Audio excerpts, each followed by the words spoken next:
तो इसीलिए voter list में नाम मेरा कैसे ऐड होगा। अभी जो SIR की बात हो रही है वो SIR है क्या?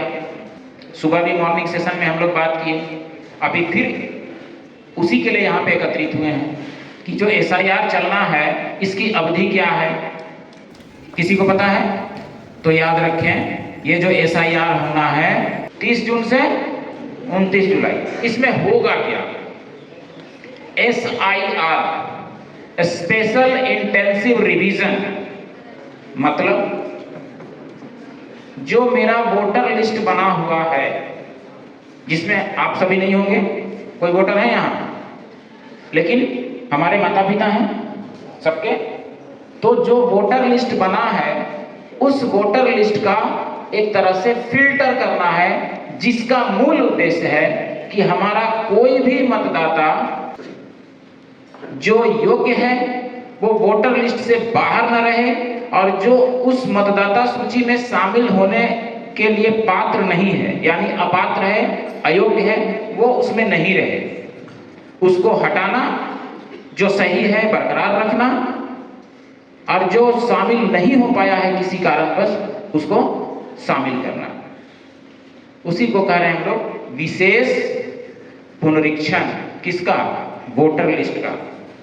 ठीक है। पिछली बार, सर ये हर साल होता है क्या? नहीं। तो पिछली बार कब हुआ था?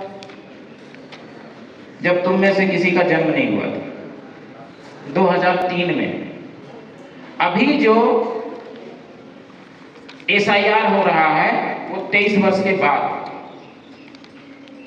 BLO समझ में आता है? No sir. किसी की मां आंगनबाड़ी सेविका है यहाँ? खड़ा हो जाओ।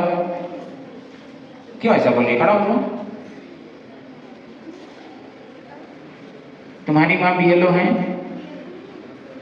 सेविका है। अच्छा, अब समझाते हैं, बैठ जाओ।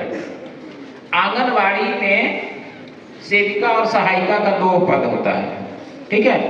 उन्हीं आंगनबाड़ी सेविका को BLO के रूप में नामित किया गया है। B क्या है सर? बूथ समझ में आता है क्या? मतदान केंद्र जहां वोट होता है। फिर क्या हुआ? L for level, booth level officer, BLO, जो मतदान केंद्र का प्रभारी है। मतदाता सूची बनाने में उसकी अहम भूमिका है। जो नए मतदाता बनने की लाइन में हैं उनको फॉर्म 6 भरना होता है। फॉर्म कितना? 6 को नहीं, फॉर्म का नाम ही है फॉर्म 6। वो फॉर्म भर के BLO को देते हैं। अब BLO कौन है पता है ना? और फिर उनको फॉर्म देंगे, वो फॉर्म अपना मोबाइल से, कंप्यूटर से, जहां से भी एंट्री करेंगे। फिर कहां जाएगा ये? निर्वाचन आयोग के पास। निर्वाचन आयोग का नाम सुने हैं? क्या है ये? जो हमारे देश में सभी प्रकार के चुनाव कराती है वो संस्था, ठीक है। तो निर्वाचन आयोग फिर उस व्यक्ति को, जो उसका 18 साल पूरा हो गया, उसको एक कार्ड जारी करेगा, एक कार्ड देगा, जिसको हम लोग क्या बोलते हैं?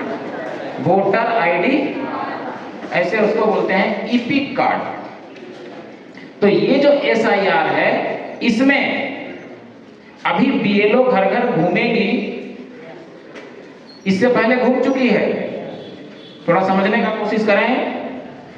BLO घूम घूम कर क्या की है? मतदाताओं का मैपिंग। ये मैपिंग क्या होता है सर? कि कौन मतदाता का नाम 2003 के वोटर लिस्ट में था, किस मतदाता का नाम 2003 के वोटर लिस्ट के बाद जुड़ा, किस मतदाता का नाम अभी तक वोटर लिस्ट में नहीं जुड़ा है और उसका 18 साल पूरा हो गया। ऐसे मतदाताओं को चिन्हित किया जा चुका है, उसी को हम लोग बोल रहे हैं मैप मतदाता। और जो लगभग 85% मतदाताओं का मैपिंग हो गया है, 15% मतदाता अभी भी अनमैप्ड हैं। अनमैप्ड है मतलब उनकी पहचान नहीं हो पाई है, उनसे भेंट नहीं हो पाया है, पता नहीं चल पाया है कि ये मतदाता कौन है, कहाँ रह रहा है, उसका डॉक्यूमेंट्स कहाँ से मिलेगा। तो इस अवधि में